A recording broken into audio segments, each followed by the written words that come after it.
What makes something authentic? What it is, or how it makes you feel? Now, most watch lovers would probably say it's somewhere in between. It matters that you wear something authentic, but it's also important that it feel authentic to you. During lockdown, I and many others got extremely trigger happy on AliExpress. Getting packages from the postman became the one thing I still showered for. Opening up some far-flung Jiffy bag and remembering what I'd ordered 8 weeks earlier was something of a thrill. And that's when this came. Now the G-Shock modding community has exploded over lockdown, namely the Casio, which became akin to having a good quality cotton mask. It was hot, quite literally in the case of those masks. Today I want to know if a modded G-Shock is just a replicant, or whether it matches the real thing. It's the Casio G-Shock. So let's get the obvious out of the way first. These two use two very different modules. The original DW5600 uses a battery powered quartz module, the 3229. It features a timekeeping mode, date and day of the week, with the calendar programmed until the year 2099. Pretty optimistic from Casio's engineers there. There's a countdown timer, a stopwatch, an alarm and an hourly beep. The battery should last around 2 years as long as you aren't too keen on using that backlight. The real steel model, the GMW B5000D, which I'll hereby refer to as the full steel for the sake of brevity, features the far superior 3459 module. It's got a timekeeping mode and also features the radio wave signal receiver, meaning you can get right up to the second accuracy, which it does by receiving said signal during the night automatically. Both this module and the 3229 in the original are accurate plus or minus 15 seconds a month, but with that radio wave signal, this full steel should be somewhat more consistent at least. The full steel has got all the same features as the DW5600, but instead it's got 5 alarms as opposed to 1, and you can connect your phone via Bluetooth to set up reminders and stuff like that. I don't know if anyone actually uses these sort of things, because personally I'd need a reminder that these features are actually included. The main draw for me is the tough solar aspect, meaning that you don't have to worry about the battery. Place it on a windowsill and it'll keep on going. Now onto the physical stuff. Oh, as an actress said to a bishop. First off, these are both absolute tanks, but the full steel does feature the shock resistant case structure for added, well, shock resistance. But I've worn my standard DW5600 model to the gym plenty of times. If the shock of me being in there didn't throw it off, nothing will. The LCD panel on the full steel is certainly clearer, and it can be read more easily at different angles.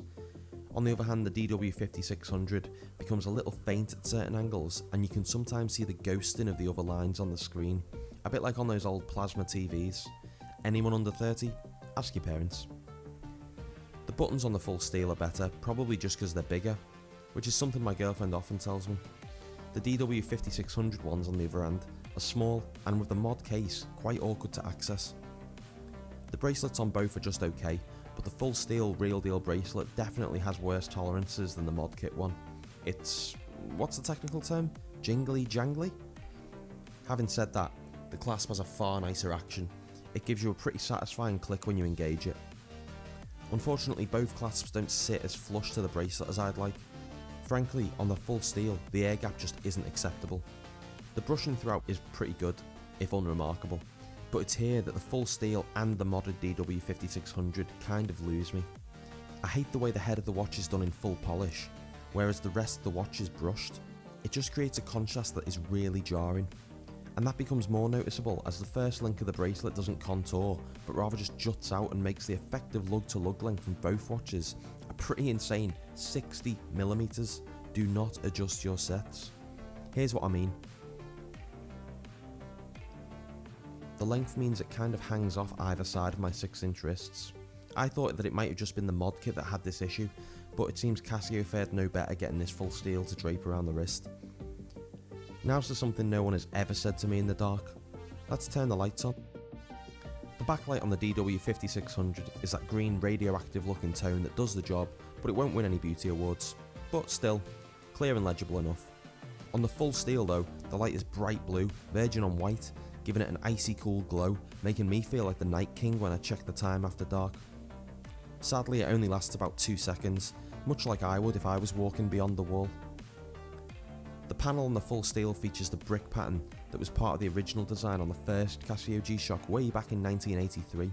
That's a nice little touch.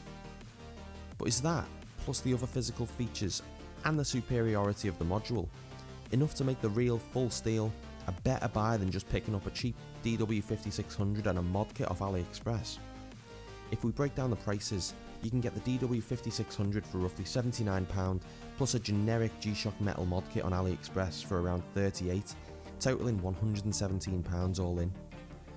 The list price on the B5000D, aka the full steel, is £450. Okay, you'll be able to get a discount somewhere, but I personally don't think it's worth another roughly £333 for the real full steel model. The jangliness of the bracelet, the long lug to lug design, plus some of the other niggles, just make this far too expensive. But if you're into G-Shock, then what I say won't dissuade you, which is fair enough. But if you want the look and the feel of it, then just get the mod kit. Either way, my modded replicant doesn't get much wrist time. But did it make me feel like I experienced the real thing? Based on my time with both of them, yeah. It's incredibly close, indiscernible. You'd have to be a pretty f***ing incredible Blade Runner to feel any difference whatsoever. But whether you think you're capable of loving a replicant is another question entirely. Thanks so much for watching. Please do like and subscribe, as the more time I spend making these videos, the less time my loved ones have to hear me banging on about why I quite like a clasp or whatever. I and they really appreciate it.